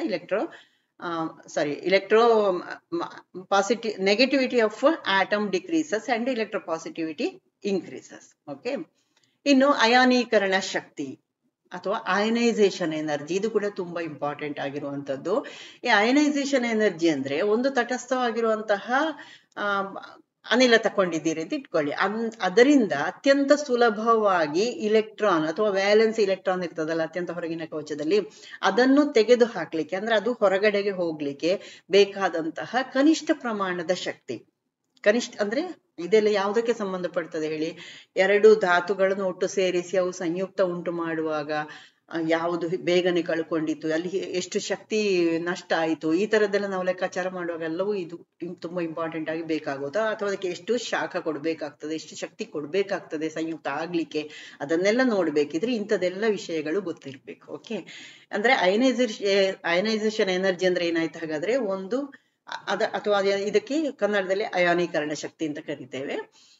ಒಂದು ತಟಸ್ಥ ಅನಿಲ ಅಂತ ಇಟ್ಕೊಳ್ಳಿ, ಅದರ ಪರಮಾಣುವಿನ ಹೊರಗಡೆಗೆ ಅತ್ಯಂತ ಸಡಿಲವಾಗಿ ಬಂಧಿತವಾಗಿರುವಂತಹ electron ಅಥವಾ ವ್ಯಾಲೆನ್ಸ್ ಇಲೆಕ್ಟ್ರಾನ್ ಅನ್ನು ತೆಗೆದು ಹಾಕಲು ಅಥವಾ ಅದನ್ನು ಕಳ್ಕೊಳ್ಳಿಕ್ಕೆ ಬೇಕಾದಂತಹ ಕನಿಷ್ಠ ಪ್ರಮಾಣದ ಶಕ್ತಿ. Ionization energy can be defined as the minimum amount of energy required to remove the most loosely bounded electron, or we can call it as valence electron of an isolated neutral gaseous atom to form a cation. Okay, ಈ ಶಕ್ತಿಯನ್ನು ಯಾವುದರಲ್ಲಿ ಅಳಿತಾರೆ ಅಂತ ಕೇಳ್ಬೋದು. Ionisation ಎನರ್ಜಿಯನ್ನು ಯಾವ ಮಾನದಲ್ಲಿ ನೋಡ್ತಾರೆ ಅಥವಾ what's the unit for ionisation energy ಅಂತ ಕೇಳ್ಬೋದು. Kilo joule per mole, kilo joule per mole ಆಗ್ಬೇಕು ಯಾವುದು ಯೂನಿಟ್. ಓಕೆ, ನೆಕ್ಸ್ಟ್ ಆವರ್ತದಲ್ಲಿ ಹಾಗಾದ್ರೆ ಇದು ಯಾವ ರೀತಿ ಇರ್ತದೆ, ಎಡದಿಂದ ಬಲಕ್ಕೆ ಹೋಗುವಾಗ ಅಯಾನೀಕರಣ ಶಕ್ತಿ ಹೆಚ್ಚಾಗ್ತದೆ. ಅಯಾನೀಕರಣ ಶಕ್ತಿ ಹೆಚ್ಚಾಗ್ತದೆ ಯಾಕಂದ್ರೆ ಒಂದು ಆವರ್ತದಲ್ಲಿ ಪರಮಾಣುವಿನ ಗಾತ್ರ ಸಣ್ಣದಾಗ್ತಾ ಹೋಗುದಲ್ಲ, ಅಂದ್ರೆ ನ್ಯೂಕ್ಲಿಯರ್ ಚಾರ್ಜ್ ಹೆಚ್ಚಿತು. ಅದು ನ್ಯೂಕ್ಲಿಯರ್ ಚಾರ್ಜ್ ಹೇಳಿದೆ ನಾನು, ನ್ಯೂಕ್ಲಿಯಸ್ ಮತ್ತು ಹೊರಗಿನ ಕವಚದ ಮಧ್ಯದಲ್ಲಿರುವ ಆಕರ್ಷಣಾ ಬಲ ಅಂತ ಹೇಳಿದ್ದೇನಲ್ಲ, ಇದು ಹೆಚ್ಚಾಗಿದೆ ಅಲ್ಲಿ. ಹಾಗಾಗಿ ನಿಮಗೆ ಹೊರಗಿಂದ ಇಲೆಕ್ಟ್ರಾನ್ ಅನ್ನು ತೆಗೆಯುವುದು ಸುಲಭ ಅಲ್ಲ. ಹಾಗಾಗಿ ಏನಾಯ್ತು, ಅಯಾನೀಕರಣ ಶಕ್ತಿ ಹೆಚ್ಚಾಯಿತು. ಎಲ್ಲಿಂದ, ಆವರ್ತದಲ್ಲಿ ಎಡದಿಂದ ಬಲಕ್ಕೆ ಹೋಗುವಾಗ. ಖಂಡಿತವಾಗಿ ಮೇಲಿನಿಂದ ಕೆಳಕ್ಕೆ ಬರುವಾಗ ಕಡಿಮೆ ಆಗ್ತದೆ ಅಲ್ಲ, ಅಯಾನೀಕರಣ ಶಕ್ತಿ ಕಡಿಮೆ ಆಗ್ತದೆ. As we move from left to right across a period, the ionization energy of element increases, and because of the decrease in the size ಅಲ್ವಾ. Valence electron get closer to the nucleus of an atom, so we move from left to right due to the increased nuclear charge ಅಂತ. Okay, ಕೆಳಗಡೆ ಬಂದಾಗ ಹೆಚ್ಚಾಗ್ತದೆ. Okay, ಇಲ್ಲಿ ಈ ತರ question ಕೇಳ್ಬೋದು. ನಾನು ಕ್ವಶನ್ ಹಾಕಿಯೇ ಕೊಟ್ಟೆ. Why does ionisation energy decrease down the group ಅಂತ ಕೇಳ್ಬೋದು. ಅಯಾನೀಕರಣ ಶಕ್ತಿ ವರ್ಗದಲ್ಲಿ ಕೆಳಗಡೆಗೆ ಬಂದ ಹಾಗೆ ಯಾಕೆ ಕಡಿಮೆ ಆಗ್ತದೆ ಅಂತ ಕೇಳ್ಬೋದು. ಯಾಕಂದ್ರೆ ಆಗ್ಲೇ ಹೇಳಿದೆ ನಾನು, ಪರಮಾಣುವಿನ ಗಾತ್ರ ಹೆಚ್ಚಾಗ್ತಾ ಹೋಗ್ತದೆ. ಅಂದ್ರೆ ಇಲ್ಲಿ ನ್ಯೂಕ್ಲಿಯಸ್ ಮತ್ತು ವ್ಯಾಲೆನ್ಸ್ ಇಲೆಕ್ಟ್ರಾನ್ಗಳ ನಡುವಿನ ಆಕರ್ಷಣ ಬಲ ಕಡಿಮೆ ಆಗಿರ್ತದಲ್ಲ, ಹಾಗಾಗಿ ಪರಮಾಣುವಿನಿಂದ ಇಲೆಕ್ಟ್ರಾನ್ ಅನ್ನು ಹೊರಗಿನ ಕವಚದಿಂದ ತೆಗೆಯುವುದು ತುಂಬಾ ಸುಲಭ ಆಗ್ತದೆ. ಹಾಗಾಗಿ ಅಯಾನೀಕರಣ ವರ್ಗದಲ್ಲಿ ಮೇಲಿಂದ ಕೆಳಗಡೆಗೆ ಬಂದ ಹಾಗೆ ಅಯಾನೀಕರಣ ಶಕ್ತಿ ಅಥವಾ ಅಯನೈಸೇಷನ್ ಎನರ್ಜಿ ಕಡಿಮೆ ಆಗ್ತಾ ಬರ್ತದೆ. Okay, as we move down the group ionization energy decreases because while moving down the group atomic size increases. ಇದು ನೆನ್ಪಿಟ್ಕೊಳ್ಬೇಕಾದ, size increases due to this fact the force of attraction between the nucleus and the valence electrons is weaker ಅಲ್ವಾ. So it becomes easy to remove an electron from an atom, thus ionization decreases down the group. ಇಷ್ಟು ವಿವರಣೆಯನ್ನು ನೀವು ಹಾಗೆ question ಕೊಟ್ರೆ ಬರಿಬೇಕು. ಯಾಕಂದ್ರೆ 1 ಅಥವಾ 2 mark ಇರ್ತದೆ, ಅದಕ್ಕೆ ಫುಲ್ ಸೆಂಟೆನ್ಸ್ ನೀವು ಬರಿಬೇಕಾಗ್ತದೆ. ಓಕೆ, ನೆಕ್ಸ್ಟ್ ಲೋಹೀಯ ಗುಣ ಏನಾಗ್ತದೆ. ಲೋಹದ ಗುಣ ಅಂದ್ರೆ ಲೋಹೀಯ ಗುಣಗಳು ಗೊತ್ತಿದೆ ನಿಮಗೆ ಅಲ್ವಾ. ಲೋಹ ಗುಣಗಳು ಅದು ಏನಾಗ್ತದೆ ಅಂತ ನೋಡುವ. ಅದನ್ನು ನಾನು ಮತ್ತೆ ಪ್ರತ್ಯೇಕವಾಗಿ ತಕೊಳ್ತೇನೆ, ಲೋಹಗಳು ಅಲೋಹಗಳು ಅವುಗಳ ವಿಶೇಷತೆಗಳನ್ನು. ಇಲ್ಲಿ ಲೋಹೀಯ ಗುಣ ಅಂತ ಒಂದು ನೆನ್ಪಿಟ್ಕೊಳ್ಳಿ. ಆವರ್ತ ಕೋಷ್ಟಕದಲ್ಲಿ ಎಡದಿಂದ ಬಲಕ್ಕೆ ಹೋಗ್ತಾ ಇದ್ದ ಹಾಗೆ ಲೋಹೀಯ ಗುಣ ಕಡಿಮೆ ಆಗ್ತದೆ. ಪರಮಾಣುವಿನ ವ್ಯಾಲೆನ್ಸ್ ಶೆಲ್ ಅನ್ನು ತುಂಬಲಿಕ್ಕೆ ಇಲೆಕ್ಟ್ರಾನ್ಗಳು ಹೆಚ್ಚು ಸುಲಭವಾಗಿ ಅವು ಸ್ವೀಕರಿಸಲಿಕ್ಕೆ ಇಲೆಕ್ಟ್ರಾನ್ ಪಡ್ಕೊಳ್ತವೆ ಅಂತ ಹೇಳಿದ್ನಲ್ಲ, ಆಗ ತುಂಬದ ಶೆಲ್ ಅನ್ನು ತೆಗೆದು ಹಾಕ್ಲಿಕ್ಕೆ ಅವುಗಳನ್ನ ಕಳ್ಕೊಳ್ಳುವುದರಿಂದ ಇದು ಉಂಟಾಗ್ತದೆ. ಅಂದ್ರೆ ಇಲೆಕ್ಟ್ರಾನ್ಗಳನ್ನ ನಾವು ಹೆಚ್ಚಾಗಿ ಪಡ್ಕೊಳ್ಳುವಂಥದ್ದು. ಹಾಗಾಗಿ ಕೆಳಗಡೆಗೆ ಬಂದ ಹಾಗೆ ಏನಾಗ್ತದೆ, ಲೋಹದ ಗುಣ ಹೆಚ್ಚಾಗ್ತದೆ. ಯಾಕಂದ್ರೆ ಪರಮಾಣು ತ್ರಿಜ್ಯ ಹೆಚ್ಚಾದಂತೆ ಇಲೆಕ್ಟ್ರಾನ್ ಕಳ್ಕೊಳ್ಳೋದು ಸುಲಭ ಆಗ್ತದಲ್ಲ, ಹಾಗಾಗಿ ಅಲ್ಲಿ ನ್ಯೂಕ್ಲಿಯಸ್ ಮತ್ತು ವ್ಯಾಲೆನ್ಸ್ ಇಲೆಕ್ಟ್ರಾನ್ಗಳ ನಡುವೆ ಅಂತರ ಹೆಚ್ಚಿದ ಕಾರಣ ಆಕರ್ಷಣೆ ಕಡಿಮೆ ಇರ್ತದೆ. ಆಗ್ಲೇ ಡಿಸ್ಕಸ್ ಮಾಡಿ ಆಯ್ತು. Metallic character decreases as you move across a period in the periodic table from left to right. It occurs as atoms more readily accept electrons to fill a valence shell than lose them to remove the unfilled shell. ಇದು why ಅಂತ ಕೇಳಿದ್ರೆ ನಿಮಗೆ ಗೊತ್ತಿರಬೇಕಾದ ಅಂಶ. Metallic character increases as you move down in the periodic table. Okay, next electron affinity ಅಥವಾ electron ಸಂಬಂಧ ಅಂತ. ಇದಕ್ಕೆ ಕನ್ನಡದಲ್ಲಿ ಬೇರೆ ಏನಾದ್ರೂ ಶಬ್ದ ಇದ್ರೆ ಗೊತ್ತಿಲ್ಲ ನನಗೆ. ಇಲೆಕ್ಟ್ರಾನ್ ಎಫಿನಿಟಿ ಅಥವಾ ಇಲೆಕ್ಟ್ರಾನ್ ಸಂಬಂಧ ಅಂತ ಕರೀತಾರೆ. ಅಂದ್ರೆ ಇಲೆಕ್ಟ್ರಾನ್ ಒಂದು ತಟಸ್ಥ ಪರಮಾಣು ಅಥವಾ ಅನಿಲ ಸ್ಥಿತಿಯಲ್ಲಿ ಒಂದು ಅಣುವಿಗೆ ಅಟ್ಯಾಚ್ ಆದಾಗ ಅದು ಬಿಡುಗಡೆ ಮಾಡುವಂತಹ ಶಕ್ತಿಯ ಪ್ರಮಾಣ. Electron affinity of an atom or a molecule is defined as the amount of energy released when an electron attached to a neutral atom or molecule in the gaseous state to form an anion. ಒಂದು anion ಆಗ್ಬೇಕಿದ್ರೆ ಒಂದು electron ಬಂದು ಪರಮಾಣುವಿಗೆ ಸೇರ್ಬೇಕು ಅಲ್ವಾ. ಹಾಗೆ ಸೇರುವಾಗ ಅಲ್ಲಿ ಬಿಡುಗಡೆಯಾಗುವಂತಹ ಶಕ್ತಿಯ ಪ್ರಮಾಣವನ್ನು electron affinity ಅಂತ ಕರೀತಾರೆ. ಓಕೆ, ಅಂದ್ರೆ ಇಲ್ಲಿ ಅನಿಲ ಸ್ಥಿತಿಯಲ್ಲಿರುವಂತಹ ಪರಮಾಣುಗಳನ್ನು ಅಳಿಲಿಕ್ಕೆ ಮಾತ್ರ ಈ ಒಂದು ಇಲೆಕ್ಟ್ರಾನ್ ಅಫಿನಿಟಿ ವಿಷಯ ಸಂಬಂಧಪಟ್ಟದ್ದು. ಘನ ಸ್ಥಿತಿ ಅಥವಾ ದ್ರವ ಸ್ಥಿತಿಯಲ್ಲಿ ಅದರ ಶಕ್ತಿಯ ಮಟ್ಟಗಳೆಲ್ಲ ಅಣುದಿಂದ ಸ್ವಲ್ಪ ವ್ಯತ್ಯಾಸ ಆಗಿರುತ್ತದೆ. Okay, the properties used to measure atoms and molecules the gaseous state only, ನೆನ್ಪಿಟ್ಕೊಳ್ಳಿ. ನೆಕ್ಸ್ಟ್ ಹೀಗೂ ಕ್ವಶನ್ ಕೇಳ್ಬೋದು. ಆವರ್ತ ಎರಡನೇ ಆವರ್ತಕ್ಕಿಂತ ಮೂರನೇ ಆವರ್ತ ಯಾಕೆ ಹೆಚ್ಚು ಎಫಿನಿಟಿಯನ್ನು ಹೊಂದಿದೆ ಅಥವಾ ಇಲೆಕ್ಟ್ರಾನ್ ಸಂಬಂಧವನ್ನು ಹೊಂದಿದೆ ಅಂತ ಕ್ವಶನ್ ಕೇಳ್ಬೋದು. Why period 3 has more electron affinity than period 2 ಅಂತ ಕೇಳ್ಬೋದು. ಕಾರಣ ಕೊಡಿ ಅಂತ ಕೇಳುವಂತಹ ಪ್ರಶ್ನೆಗಳೆಲ್ಲ ಇರ್ತದಲ್ಲ, ಆವಾಗ ನಿಮಗೆ SLCಯಲ್ಲೂ ಕೇಳ್ಬೋದು ಅಥವಾ ನಿಮ್ಮ CET ಎಕ್ಸಾಮ್ಗಳಲ್ಲೆಲ್ಲ ಕೇಳ್ಬೋದು.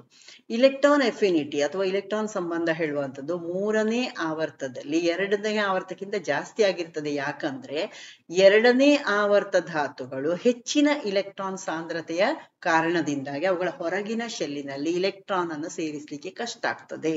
ನಿಮ್ಮ ಉತ್ತರ ಬರಿಬೇಕು. Electron affinity of third period is more than second one ಅಲ್ವಾ.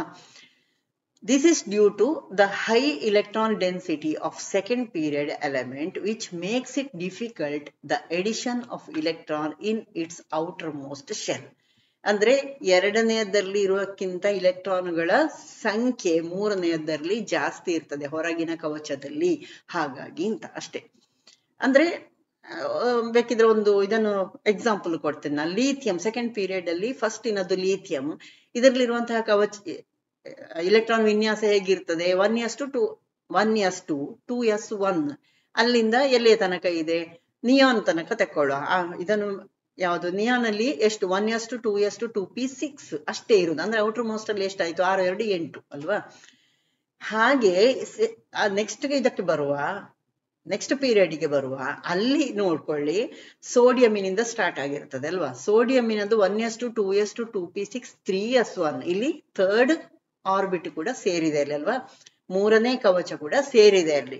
ಓಕೆ, ಈ ಮೂರನೇ ಕವಚದಲ್ಲಿ ಹಿಡಿಸುವಂತಹ ಇಲೆಕ್ಟ್ರಾನ್ಗಳ ಸಂಖ್ಯೆ ಎಷ್ಟು, ಅದು ಎಡದಿಂದ ಬಲಕ್ಕೆ ಹೋದ ಹಾಗೆ ಜಾಸ್ತಿ ಜಾಸ್ತಿ ಆ ಇಲೆಕ್ಟ್ರಾನ್ಗಳು ಸೇರ್ತಾ ಹೋದಾಗ ಎಷ್ಟಾಗ್ತದೆ ಕೊನೆಯಲ್ಲಿ ಅಲ್ವಾ. 2n² ಏನದ್ದು ಇದ್ದದ್ದು 3n² ಸೂತ್ರ ಆಗುವಾಗ ಏನಾಯ್ತು, 3n²ಗೆ ಮೂರನೇದಕ್ಕೆ ಬಂತಲ್ಲ, 3n² ಬಂತು. ಅಲ್ಲಿ 3 ಗುಣಿಸು 3 ಆಯ್ತು, 3 3 9 9 2 18 ಆಯ್ತು ಅಲ್ವಾ. ಈ ರೀತಿಯಲ್ಲಿ ನೀವು ಲೆಕ್ಕ ಹಾಕಿಕೊಂಡು ಅದು ಜಾಸ್ತಿ ಆಗ್ತಾ ಹೋಗ್ತದೆ. 3s ಕವಚ ಸೇರಿದಾಗ ಅಲ್ಲಿ ಇಲೆಕ್ಟ್ರಾನ್ಗಳ ಸಂಖ್ಯೆ ಹೆಚ್ಚಾಗ್ತಾ ಹೋಯ್ತು. 2n² ಸೂತ್ರವನ್ನು ತಕೊಳ್ಬೇಕು. 3 3 3 3 9 9 18 ಆಯ್ತು, ಲಾಸ್ಟ್ ಇಂದಲ್ಲಿ 18 ಆಯ್ತು.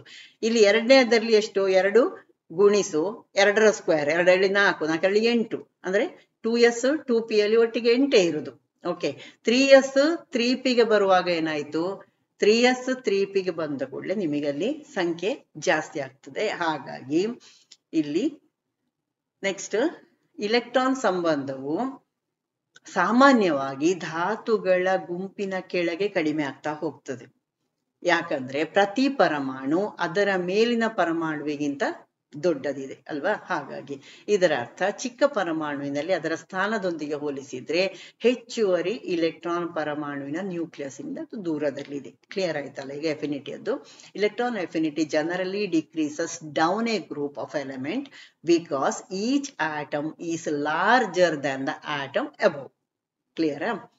This means that an added electron is further away from the atom's nucleus compared with its position in the smaller atom. Clear ಅಲ್ಲ? ಇದು SLC ಅವರಿಗೆ ಬಹುಶಃ ಇಲೆಕ್ಟ್ರಾನ್ ಎಫಿನಿಟಿಯ ಬಗ್ಗೆ ಕೊಡ್ಲಿಲ್ಲ, ಬಟ್ ಅವರಿಗೆ ಗೊತ್ತಿರ್ಬೇಕಿದು, ಅದಕ್ಕೋಸ್ಕರ ನಾನು ಇಷ್ಟು ವಿವರಣೆಯನ್ನು ಕೊಟ್ಟದ್ದು. ನೆಕ್ಸ್ಟ್ ನಾನು ಎಸ್ ಬ್ಲಾಕ್ ಎಲಿಮೆಂಟ್ ಅಂತ ಕೊಡ್ತೇನೆ. ಎಸ್ ಬ್ಲಾಕ್ ಎಲಿಮೆಂಟ್ ಇಲ್ಲಿ ಫಸ್ಟ್ ವರ್ಗ ಮತ್ತು ಎರಡನೇ ವರ್ಗ ಪ್ಲಸ್ ಇಲ್ಲಿ ಜಡಾನಿಲಗಳ ಒಟ್ಟಿಗೆ ಇಲ್ಲಿ ಹೀಲಿಯಂ ಇದೆ. ಈ ಹೀಲಿಯಂ ಕೂಡ ಎಸ್ ಬ್ಲಾಕಿಗೆ ತೆಕ್ಕೊಂಡದಲ್ಲಿ. ಯಾಕಂದ್ರೆ ಎಸ್ ಬ್ಲಾಕ್ ಅಂದ್ರೆ ಏನು, ಇಲೆಕ್ಟ್ರಾನ್ಗಳು ಎಸ್ ಉಪಕವಚಕ್ಕೆ ಸೇರುವಂತಹ ಧಾತುಗಳು ಇವುಗಳು ಅಲ್ವಾ. ಇಲೆಕ್ಟ್ರಾನ್ ವಿನ್ಯಾಸದಲ್ಲಿ ನಿಮಗೆ ಎಸ್ ಅತ್ಯಂತ ಹೊರಗಡೆಗೆ ಕಾಣಿಸ್ಬೇಕು. ಇಲ್ಲಿ ಹೀಲಿಯಂನದ್ದು ಪರಮಾಣು ಸಂಖ್ಯೆ 2, ಹಾಗಾಗಿ 1s2 ಆಯ್ತು. ಹಾಗಾಗಿ ಅದು ಎಸ್ ಬ್ಲಾಕ್. ಓಕೆ, ಅದಕ್ಕಿಂತ ಕೆಳಗಿನದ್ದು ಇಲ್ಲಿ ಲಿಥಿಯಂ ಬೆರಿಲಿಯಂನದ್ದು ಇದು ಎರಡನೇ ಆವರ್ತಕ್ಕೆ ಬಂತು. ಓಕೆ, ನೆಕ್ಸ್ಟ್ ಎಸ್ ಬ್ಲಾಕ್ ಅಲ್ಲಿ ಆಗ್ಲೇ ಹೇಳಿದೆ ನಾನು, ಆ ಎಸ್ ಬ್ಲಾಕ್ ಆವರ್ತ ಕೋಷ್ಟಕದಲ್ಲಿನ ಆವರ್ತಗಳ ಗುಂಪನ್ನು ಸೂಚಿಸ್ತದೆ ಮತ್ತು ಎಲ್ಲ ವ್ಯಾಲೆನ್ಸ್ ಇಲೆಕ್ಟ್ರಾನ್ಗಳು ಎಸ್ ಕಕ್ಷೆಯನ್ನೇ ಆಕ್ರಮಿಸಿಕೊಂಡಿರ್ತದೆ. ಅದು 3s ಇರ್ಬೋದು, 4s ಇರ್ಬೋದು, ಯಾವುದೇ ಆವರ್ತಗಳಿರ್ಬೋದು. ಕೆಳಗೆ ಕೆಳಗೆ ಹೋದ ಹಾಗೆ ಅಲ್ಲಿ ಮೂರನೇ ಆವರ್ತ ಅದ್ರಲ್ಲಿ 3sಗೆ ಸೇರ್ಕೊಂಡಿರ್ತದೆ. ಓಕೆ, ಒಟ್ಟಿನಲ್ಲಿ ಎಸ್ ಕಕ್ಷೆಯಲ್ಲಿ ಎಸ್ ಉಪಕಕ್ಷೆಗೆ ಅಲ್ಲಿ ಸೇರ್ತದೆ ಹೇಳುವಂತ ನೆನ್ಪಿಟ್ಕೊಳ್ಳಿ. S block refers to a group of elements on the periodic table that all have their valence electrons occupying the same electron orbital, that is S orbital. Okay, ಇನ್ನು S ಬ್ಲಾಕಿನಲ್ಲಿರುವಂತಹ ಧಾತುಗಳ ವಿಶೇಷತೆ ಏನಂದ್ರೆ ಕ್ಷಾರಲೋಹಗಳು. ಇಲ್ಲಿ ಲಿಥಿಯಂ ಸೋಡಿಯಂ ಇವುಗಳೆಲ್ಲ ಕ್ಷಾರಲೋಹಗಳು. ಎರಡನೇ group ಭೂಕ್ಷಾರೀಯ ಲೋಹಗಳು. ಕ್ಷಾರಲೋಹಗಳು ಮತ್ತು ಭೂಕ್ಷಾರೀಯ ಲೋಹಗಳು. S block elements include hydrogen and helium. ಅದೆರಡು ಬಿಟ್ಟು, ಹೈಡ್ರೋಜನ್ ಮತ್ತು ಹೀಲಿಯಂ ಅನ್ನು ಬಿಟ್ಟು ಉಳಿದದ್ದು ಫಸ್ಟ್ ಲೈನ್ ಅಂದ್ರೆ ಲಿಥಿಯಂನಿಂದ ಕೆಳಗಡೆಗೆ ಆಲ್ಕಲಿ ಮೆಟಲ್ಸ್ ಅಂಡ್ ಬೆರಿಲಿಯಂನ ಕೆಳಗಡೆಗೆ ಆಲ್ಕಲೈನ್ ಅರ್ತ್ ಮೆಟಲ್. ಓಕೆ, ಇನ್ನು ಈ ಎಸ್ ಬ್ಲಾಕಿನ ಆವರ್ತದಲ್ಲಿರುವಂತಹ ಈ ಧಾತುಗಳಿದೆಯಲ್ಲ, ಇವುಗಳು ತುಂಬಾ ಇಂಪಾರ್ಟೆಂಟ್ ಆಗಿರುವಂತದ್ದು ಜೈವಿಕ ವ್ಯವಸ್ಥೆಗಳಲ್ಲಿ. ಇವುಗಳು ಬಿಲ್ಡಿಂಗ್ ಬ್ಲಾಕ್ಸ್ ಅಂತ ಕೂಡ ಕರಿಬಹುದು. ಇವುಗಳನ್ನು ಕೋವೆಲೆಂಟ್ ಹೈಡ್ರೈಡ್ಗಳನ್ನು, ಸಾವಯವ ಸಂಯುಕ್ತಗಳನ್ನು ಎಲ್ಲ ಉಂಟು ಮಾಡುವಂತವು ಇವು ಅಂತ ವಿಶೇಷತೆಗಳು. ಅಯಾನುಗಳು, ಅಂಗಾಂಶಗಳು, ಸೆಲ್ಯುಲರ್ ದ್ರವಗಳಲ್ಲಿ ಇದಿರ್ತದೆ. ಓಕೆ, ನೆಕ್ಸ್ಟ್ ಎಸ್ ಬ್ಲಾಕಿನ ಸಾಮಾನ್ಯವಾದಂತಹ ಲಕ್ಷಣಗಳು ಕೆಲವನ್ನು ನೋಡುವ. ಇದು ಮೃದುವಾದ ಲೋಹಗಳು, ದೇ ಆರ್ ಸಾಫ್ಟ್ ಮೆಟಲ್ಸ್. ಕಡಿಮೆ ಕರಗುವ ಮತ್ತು ಕುದಿಯುವ ಬಿಂದುಗಳನ್ನು ಹೊಂದಿದೆ. ವಾಸಸ್ low melting and boiling point. ಇವುಗಳೆಲ್ಲ ಇಂಪಾರ್ಟೆಂಟ್ ಎಸ್ ಬ್ಲಾಕ್ ಧಾತುಗಳ ಗುಣಲಕ್ಷಣಗಳನ್ನು ತಿಳಿಸಿ ಅಂತ ನಿಮಗೆ ಪ್ರಶ್ನೆಗಳು ಬರಬಹುದು. ಇನ್ನು ಎಸ್ ಬ್ಲಾಕಿನ ಧಾತುಗಳಲ್ಲಿ ಆವರ್ತಗಳಲ್ಲಿ ಅದು ಅತಿ ದೊಡ್ಡ ಪರಮಾಣು ತ್ರಿಜ್ಯಗಳನ್ನು ಹೊಂದಿರುವಂತದ್ದು. ಓಕೆ, ಯಾಕೆ? ಅಲ್ಲಿ ಕವಚಗಳ ಸಂಖ್ಯೆ ಕಡಿಮೆ ಅಲ್ವಾ, ಹಾಗಾಗಿ. Have the largest atomic radii in their corresponding periods. Next, ಶಾಖ ಮತ್ತು ವಿದ್ಯುತ್ ಉತ್ತಮ ವಾಹಕಗಳು, good conductors of heat and electricity. ಅಯಾನೀಕರಣ ಶಕ್ತಿಯ ಕಡಿಮೆ ಶಕ್ತಿಯನ್ನು ಹೊಂದಿದೆ ಮತ್ತು ಪಾಸಿಟಿವಿಟಿ ಹೆಚ್ಚು ಇರ್ತದೆ. They have low values of ionization energy and are highly electropositive. Okay, ಇದೆಲ್ಲ ಇಂಪಾರ್ಟೆಂಟ್. ಪಿ ಬ್ಲಾಕಿನ ಧಾತುಗಳನ್ನು ನೋಡುವ. ಈ ಪಿ ಬ್ಲಾಕಿನ ಧಾತುಗಳು ಆವರ್ತ ಕೋಷ್ಟಕದ 13ರಿಂದ 18ನೇ ವರ್ಗಕ್ಕೆ ಸೇರಿದಂತಹ ಧಾತುಗಳು. ಇದನ್ನು ಪ್ರತಿನಿಧಿ ಧಾತುಗಳು ಅಂತ ಕೂಡ ಕರೀತಾರೆ. ಅಂದ್ರೆ ಈ ಧಾತುಗಳು ಪಿ ಕಕ್ಷೆಗಳಲ್ಲಿ ಅವುಗಳ ವ್ಯಾಲೆನ್ಸ್ ಇಲೆಕ್ಟ್ರಾನ್ ಅನ್ನು ಹೊಂದಿರ್ತವೆ. ಪಿ ಕಕ್ಷೆಯಲ್ಲಿ ಈ ವ್ಯಾಲೆನ್ಸ್ ಇಲೆಕ್ಟ್ರಾನ್ ಅನ್ನು ಹೊಂದಿರುವ ಕಾರಣವೇ ಅವುಗಳನ್ನೆಲ್ಲ ಪಿ ಬ್ಲಾಕ್ ಅಲ್ಲಿ ಸೇರಿಸಿದ್ದು. P block elements are those elements that belong to group 13 to 18 in the periodic table. They are also known as representative elements. Representative elements ಯಾವುದೆಲ್ಲ ಅಂತ ಕ್ವಶನ್ಗಳು ಕೇಳಬಹುದು. ಅದಕ್ಕೆ ಮುಂದೆಯೂ ನಿಮಗೆ ಸ್ವಲ್ಪ ವಿವರಣೆ ಡಿ ಬ್ಲಾಕ್ ಹೇಳುವಾಗ ಬರ್ತದೆ. Okay, these elements are characterized by the presence of their valence electrons in the P orbital. This is very important one. P block ಧಾತುಗಳು ಹೆಚ್ಚು ಪ್ರತಿಕ್ರಿಯಾತ್ಮಕ ಲೋಹಗಳಿಂದ ಹಿಡಿದು ಪ್ರತಿಕ್ರಿಯಾತ್ಮಕ ಅಲ್ಲದ ಅನಿಲಗಳವರೆಗೆ ವ್ಯಾಪಕ ಶ್ರೇಣಿಯ ಗುಣಲಕ್ಷಣಗಳನ್ನು ಹೊಂದಿವೆ. ಅಂದ್ರೆ ಇದು ಪ್ರತಿಕ್ರಿಯಾತ್ಮಕ ಲೋಹಗಳನ್ನು ಹೊಂದಿದೆ, ಪ್ರತಿಕ್ರಿಯಾತ್ಮಕ ಅಲ್ಲದೇ ಇರುವಂತಹ ಅನಿಲಗಳನ್ನು ಹೊಂದಿದೆ P block. Okay, P block elements exhibit a wide range of properties from being highly reactive metals to non reactive gases. ಪುನಃ ಇದನ್ನು ನಾವು ನೋಡ್ಲಿಕ್ಕಿದೆ, ಆಗ ಮತ್ತೆ ಸ್ಪಷ್ಟಪಡಿಸ್ತೇನೆ ನಾನು. ಓಕೆ, ಇವು ಆಕ್ಸೈಡ್ಗಳು, ಹ್ಯಾಲೈಡ್ಗಳು, ಸಲ್ಫೈಡ್ಗಳು ಮತ್ತು ನೈಟ್ರೈಡ್ಗಳನ್ನು ಒಳಗೊಂಡಂತೆ ವಿವಿಧ ಸಂಯುಕ್ತಗಳನ್ನು ಉಂಟು ಮಾಡ್ತವೆ. ಪಿ ಬ್ಲಾಕ್ ಧಾತುಗಳು ಜೀವನಕ್ಕೆ ಅಗತ್ಯವಾದಂತಹ ಪ್ರೋಟೀನ್, ಕಾರ್ಬೋಹೈಡ್ರೇಟ್, ಲಿಪಿಡ್ಗಳಂತಹ ಜೈವಿಕ ಅಣುಗಳಲ್ಲಿ ಕಂಡು ಬರುವಂತದ್ದು. Important. They form a variety of compounds. ಯಾವುದು? ಪಿ ಬ್ಲಾಕಿನದ್ದು. Including oxides, halides, sulphides and nitrides. P block elements are essential for life and are found in many biological molecules such as protein, carbohydrate and lipids. ಇನ್ನು ದೈನಂದಿನ ಜೀವನದಲ್ಲಿ ರಸಾಯನಶಾಸ್ತ್ರದ ಪ್ರಾಮುಖ್ಯತೆ ಅರ್ಥ ಮಾಡ್ಕೊಳ್ಳಿಕ್ಕೆ ಮತ್ತೆ ಹೊಸ ವಸ್ತುಗಳ ತಂತ್ರಜ್ಞಾನ ಅಭಿವೃದ್ಧಿಪಡಿಸ್ಲಿಕ್ಕೆ ಕೂಡ ಪಿ ಧಾತುಗಳ ಅಧ್ಯಯನ ಅವಶ್ಯಕ. ಅಂದ್ರೆ ಇಲ್ಲಿರುವಂತಹ ಕೆಲವೊಂದು ಧಾತುಗಳು ಅಷ್ಟು ಇಂಪಾರ್ಟೆಂಟ್ ಆಗಿರುವಂತದ್ದು. Study of P block elements is important for understanding the chemistry of life and for developing new materials and technologies. ಇನ್ನು ಪಿ ಬ್ಲಾಕಿನಲ್ಲಿ 6 ವರ್ಗಗಳಿದೆ. ಇವುಗಳು ಕೂಡ ಬಹಳ ಬಹಳ ಇಂಪಾರ್ಟೆಂಟ್ ಆಗಿರುವಂತದ್ದು. ಅವುಗಳ ಹೆಸರು ಕೂಡ ಇಂಪಾರ್ಟೆಂಟ್. ಫಾರ್ ಎಕ್ಸಾಂಪಲ್ ಗುಂಪು 13ರಿಂದ ಸ್ಟಾರ್ಟ್ ಪಿ ಬ್ಲಾಕ್. ಓಕೆ, ಇದನ್ನ ನಾವು ಬೋರಾನ್ ಗುಂಪು ಅಂತ ಕೂಡ ಕರಿಬಹುದು. ಬೋರಾನ್ ಗ್ರೂಪ್ ಅಂತ ಕೂಡ ಕರಿತೇವೆ. ಈ ಗ್ರೂಪಿನಲ್ಲಿ ಯಾವುದೆಲ್ಲ ಇದೆ, ಯಾವುದೋ ನನ್ನ ಮೊದಲಿನ ಆವರ್ತ ಕೋಷ್ಟಕದ ಪಾಠ ಕನ್ನಡದಲ್ಲಿ ಹಾಕಿದಾಗ ಅದಕ್ಕೆ ಕೆಲವರು ಕಮೆಂಟ್ ಹಾಕಿದ್ದೀರಿ, ಎಲ್ಲ ಧಾತುಗಳನ್ನು ನೀವು ಒಂದ್ಸತಿ ಅದನ್ನು ಎಲ್ಲ ಧಾತುಗಳ ಹೆಸರು ಬೇಕಿತ್ತು ನಮಗೆ ಅಂತ.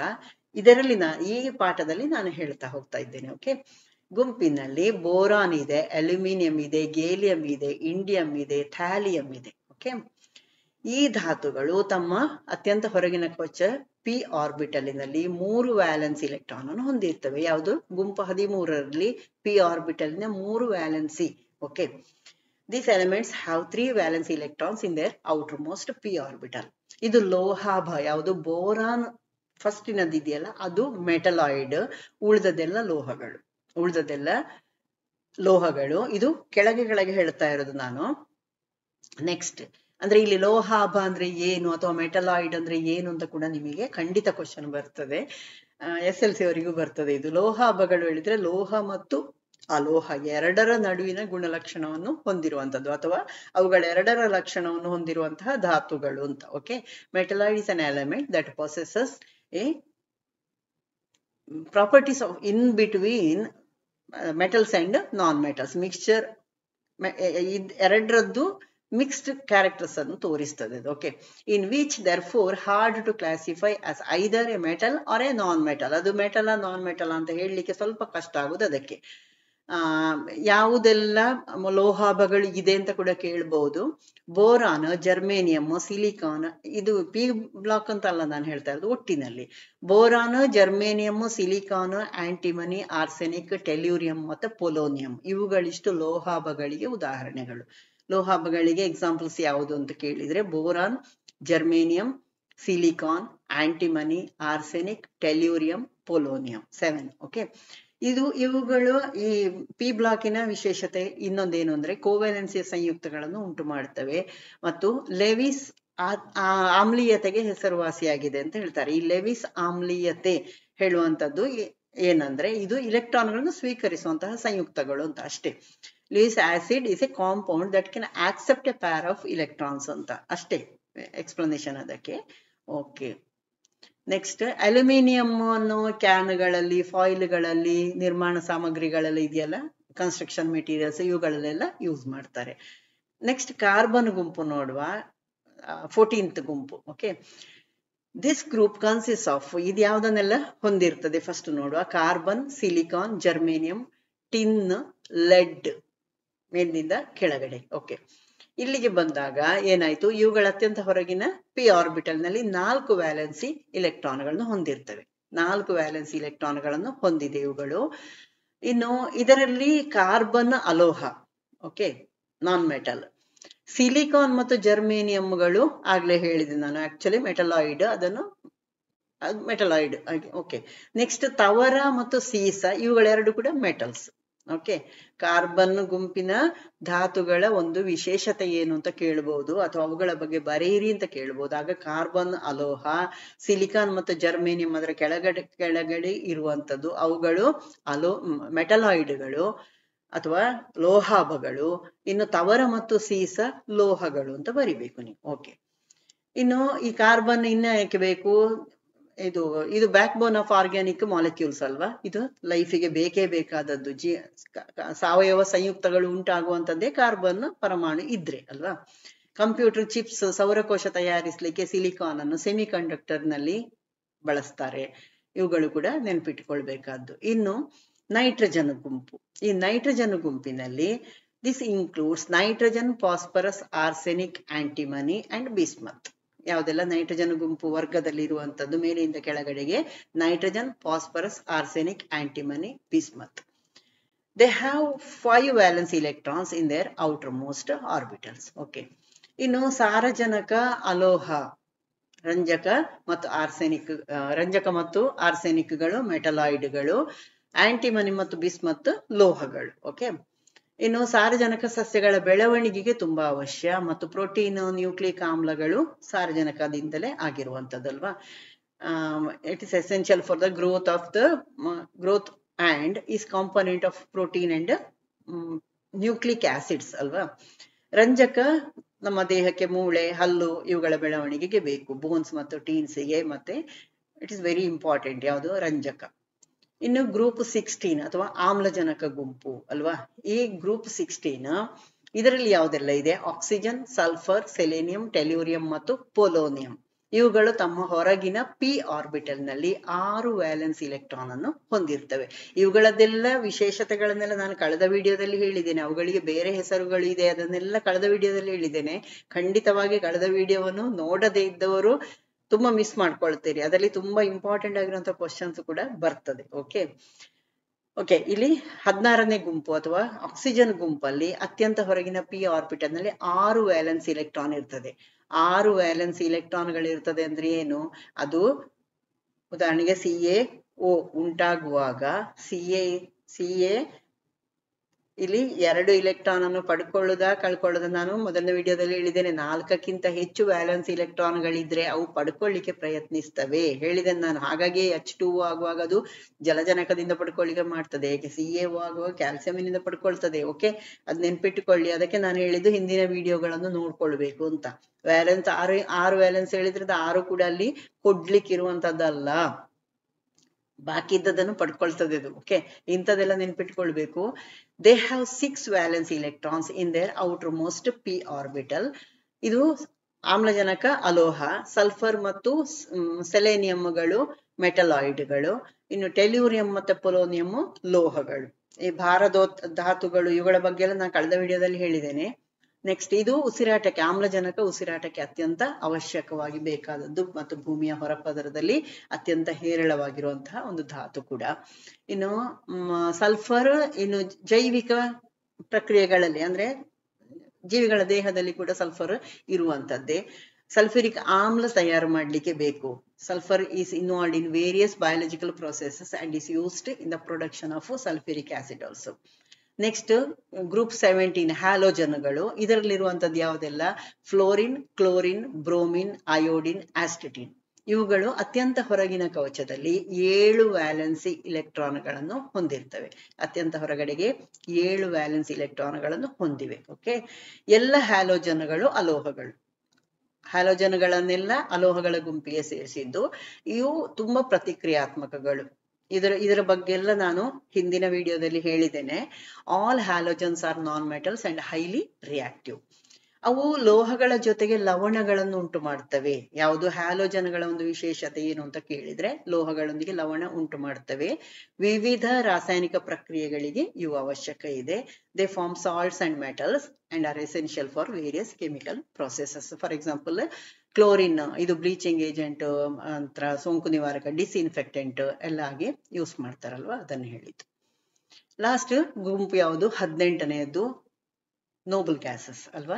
This group consists of helium, neon, argon, krypton, xenon, radon. Okay, ಇವುಗಳು ಸಂಪೂರ್ಣ ಹೊರಗಿನ ಕವಚದಲ್ಲಿ ಭರ್ತಿಯಾಗಿರ್ತದೆ, ಅಂದ್ರೆ ಅಷ್ಟಕವನ್ನು ಹೊಂದಿರ್ತವೆ ಹೇಳಿದೆ ನಾನಲ್ವಾ. Stable, they are stable and unreactive, almost unreactive. ಆಯ್ತಾ? They have a complete outermost electron shell, octet is filled ಅಂತ ತಕೊಳ್ಬೇಕು. ನೋಬಲ್ ಅನಿಲಗಳು ಎಲ್ಲ ಅಲೋಹಗಳು, ಇವುಗಳನ್ನೆಲ್ಲ ಅಲೋಹಗಳ ಗುಂಪಿಗೆ ತಕೊಳ್ತೇವೆ ನಾವು. ಏಕಪರಮಾಣೀಯ ಅನಿಲಗಳು ಅಂದ್ರೆ, ಏಕಪರಮಾಣೀಯ ಅಂದ್ರೆ ನನ್ನ ಫಸ್ಟ್ ವಿಡಿಯೋಗಳಲ್ಲಿ ಹೇಳಿದ್ದೇನೆ, ನಾವು ಒಂದೊಂದಾಗಿ ಸ್ವತಂತ್ರವಾಗಿ ಇರಬಲ್ಲವು ಅಂತ. ಓಕೆ, ಅಂದ್ರೆ ಆರ್ಗಾನ್ ಒಂದೇ ಪರಮಾಣು ಆಗಿ ಇರಬಲ್ಲದು ಅಂತ, ಆ ರೀತಿ. Nobel gases are all non metals and exist as mono atomic gases. ಇವುಗಳನ್ನು ಎಲ್ಲ ಅನಿಲಗಳೇ, ಅವುಗಳೆಲ್ಲ ಇವುಗಳನ್ನು ಬೆಳಕು, ಲೇಸರ್, ವೈದ್ಯಕೀಯ ಅಪ್ಲಿಕೇಶನ್ಗಳಲ್ಲೆಲ್ಲ ಇದು ಬೇಕಾಗ್ತದೆ. ಓಕೆ, ನೆಕ್ಸ್ಟ್ ಪಿ ಬ್ಲಾಕಿನ ವಿಶೇಷತೆಗಳನ್ನು ನೋಡುವ. ಆಕ್ಸಿಡೀಕರಣ ಸ್ಥಿತಿ ಫಸ್ಟಿನದ್ದು. ಈ ಆಕ್ಸಿಡೀಕರಣ ಸ್ಥಿತಿ ಏನಾಗ್ತದೆ? ಇವು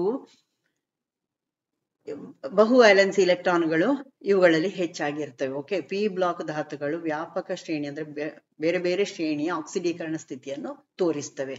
ಸ್ಥಿರ ಇಲೆಕ್ಟ್ರಾನ್ ಸಂರಚನೆಯನ್ನು ಪಡ್ಕೊಳ್ಳಿಕ್ಕೆ ಅವು ಇಲೆಕ್ಟ್ರಾನ್ ಪಡ್ಕೊಳ್ಬಹುದು ಅಥವಾ ಹಂಚಿಕೊಳ್ಬಹುದು. ಬೇರೆ ಬೇರೆ ಧಾತುಗಳ ಲಕ್ಷಣ ಬೇರೆ ಬೇರೆ ಇರ್ತದೆ ಅದರಲ್ಲಿ. ಓಕೆ, ಫಾರ್ ಎಕ್ಸಾಂಪಲ್ ಕಾರ್ಬನ್ ಇದು ಹಂಚಿಕೊಳ್ಳುದು ಜಾಸ್ತಿ ಅಲ್ವಾ, ಕ್ಲೋರಿನ್ ಇದು ಪಡ್ಕೊಳ್ಳುದು ಜಾಸ್ತಿ ಅಂತದ್ದು ಹೇಳಿದ್ದು. Okay, P block elements exhibit a wide range of oxidation state due to the availability of multiple valence electrons.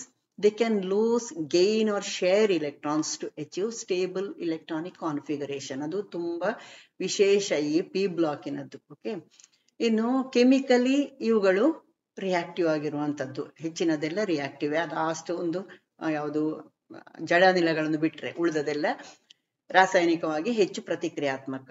ಇನ್ನು ಪಿ ಬ್ಲಾಕ್ ಎಸ್ ಬ್ಲಾಕ್ ಮತ್ತು ಡಿ ಬ್ಲಾಕ್ಗಳಿಗಿಂತ ಹೆಚ್ಚು ಪ್ರತಿಕ್ರಿಯಾತ್ಮಕ, ಅದನ್ನು ನೆನಪಿಟ್ಕೊಳ್ಳು. P block elements are generally more reactive than S and D blocks. ಇನ್ನು ಹೊರಗಿನ ಶಕ್ತಿಯ ಮಟ್ಟದಲ್ಲಿ ಇಲ್ಲಿ ವ್ಯಾಲೆನ್ಸ್ ಇಲೆಕ್ಟ್ರಾನ್ಗಳು ಇರ್ತಾವಲ್ಲ, ಹಾಗಾಗಿ ಇವು ರಾಸಾಯನಿಕ ಕ್ರಿಯೆಯಲ್ಲಿ ಬಹಳ ಸುಲಭವಾಗಿ ಭಾಗವಹಿಸ್ತವೆ. Readily participate in chemical reactions due to the presence of their valence electrons in the outermost energy level. Last ಗುಂಪನ್ನು ಬಿಟ್ಟು ಕೋವೆಲೆಂಟ್ ಬಂಧಗಳ ರಚನೆ ಅಂದ್ರೆ ಫಾರ್ಮೇಶನ್ ಆಫ್ ಕೋವೆಲೆಂಟ್ ಬಾಂಡ್ ಹೇಗಿರ್ತದೆ, ಇದು ಹೆಚ್ಚಾಗಿ ಕೋವೆಲೆನ್ಸಿ ಬಂಧಗಳನ್ನು ರೂಪಿಸಿಕೊಂಡು ಸಂಯುಕ್ತಗಳನ್ನು ಉಂಟು ಮಾಡ್ತದೆ. ಅಂದ್ರೆ ಕೋವೆಲೆಂಟ್ ಸಂಯುಕ್ತಗಳನ್ನು ಇದು ಹೆಚ್ಚಾಗಿ ಉಂಟು ಮಾಡ್ತದೆ. ಲಭ್ಯವಿರುವಂತಹ ವ್ಯಾಲೆನ್ಸ್ ಇಲೆಕ್ಟ್ರಾನ್ ಸಂಖ್ಯೆಯನ್ನು ಅವಲಂಬಿಸಿ ಏಕ ಬಂಧ, ದ್ವಿಬಂಧ ಅಥವಾ ತ್ರಿಬಂಧಗಳನ್ನು ಕೂಡ ರಚಿಸುವಂತಹ ಸಾಮರ್ಥ್ಯ ಇವುಗಳಿಗೆ ಇದೆ. P block elements tend to form covalent bonds by sharing electrons with other atoms. They can form single, double or triple bonds depending on the number of valence electrons available. Next, ಆಮ್ಲ ಪ್ರತ್ಯಾಮ್ಲ ಗುಣಗಳು ಹೇಗಿರ್ತದೆ, acid base properties. ಇವುಗಳು ಎರಡೂ ರೀತಿಯ ಆಕ್ಸೈಡ್ಗಳನ್ನು ಉಂಟು ಮಾಡ್ತವೆ. ಅಂದ್ರೆ ಸಾಮಾನ್ಯವಾಗಿ ಗ್ರೂಪ್ 13ರಿಂದ 15 ತನಕ, ಅಂದ್ರೆ 13, 14, 15ರಿಂದ ಧಾತುಗಳು ಆಕ್ಸೈಡ್ಗಳನ್ನು ಅವುಗಳ ಆಕ್ಸೈಡ್ಗಳು ಸಾಮಾನ್ಯವಾಗಿ ಆಮ್ಲೀಯ ಆಗಿರ್ತದೆ. The oxides of elements in group 13 to 15 are generally acidic, while those of elements in group 16 and 16, 17, 18 they are basic. ಅಂದ್ರೆ 18 ಅಲ್ಲಿ ಆಗುದಿಲ್ಲ, 16 ಮತ್ತು 17 ನದ್ದು ಬೇಸಿಕ್. ಓಕೆ, 16 ಮತ್ತು 17 ಧಾತುಗಳದ್ದು ಪ್ರತ್ಯಾಮ್ಲಗಳು. ಓಕೆ, ಬಹುರೂಪಕತೆ ಅಲೋಟ್ರೋಪ್ಸ್ ಕೂಡ ಇದರಲ್ಲಿ ಕಂಡು ಬರ್ತದೆ. ಪಿ ಬ್ಲಾಕ್ ಧಾತುಗಳು ಹೆಚ್ಚಿನ ಅಲೋಟ್ರೋಪಿಯನ್ನು ಪ್ರದರ್ಶಿಸ್ತವೆ ಅಥವಾ ಬಹುರೂಪಕತೆಯನ್ನು ತೋರಿಸ್ತವೆ. ಫಾರ್ ಎಕ್ಸಾಂಪಲ್ ಇಂಗಾಲದ್ದು ಗೊತ್ತಿದೆ ನಿಮಗಲ್ವಾ, ವಜ್ರ, ಗ್ರಾಫೈಟ್ ಈ ತರ. ಅಂದ್ರೆ ಅವುಗಳು ರಚನೆಯಲ್ಲಿ ಬೇರೆ ಬೇರೆ ರೀತಿ, ಅಂದ್ರೆ ಭೌತಿಕ ಲಕ್ಷಣಗಳು ಅವುಗಳದ್ದು ಬೇರೆ ಬೇರೆ ಇರ್ತದೆ ಅಲ್ವಾ. ಇದನ್ನೆಲ್ಲ ಮುಂದೆ ನೋಡ್ಲಿಕ್ಕಿದೆ. Okay, many p block elements exhibit allotropy, which means they exhibit in different structural forms. For example, carbon, graphite, diamond, etc. Next, ನೀವು ಈ ತರದಲ್ಲಿ ಎಫಿನಿಟಿ ಮತ್ತೆ ಇವುಗಳನ್ನೆಲ್ಲ ನೀವು ಮೆಟಲಾಯ್ಡ್ ಯಾವ ತರ ಇವುಗಳನ್ನೆಲ್ಲ ನೀವು ಈ ರೀತಿ ಒಂದು ಚಾರ್ಟ್ ಮಾಡಿಕೊಂಡು ನೋಡ್ಕೊಳ್ಳಿ. ಬಹುಶಃ ಇದರಲ್ಲಿ ಪಿ ಬ್ಲಾಕ್ ಮತ್ತು ಎಸ್ ಬ್ಲಾಕ್ ಅಲ್ಲಿ ಏನಾದರೂ ಡೌಟ್ಸ್ ಇದ್ರೆ ಖಂಡಿತ ಕಮೆಂಟ್ ಬಾಕ್ಸ್ ಅಲ್ಲಿ ಹಾಕಿ, ಫ್ರೆಂಡ್ಸ್ಗೆ ಶೇರ್ ಮಾಡಿ, ಇಷ್ಟ ಆದ್ರೆ ಲೈಕ್ ಮಾಡಿ. Okay, thank you.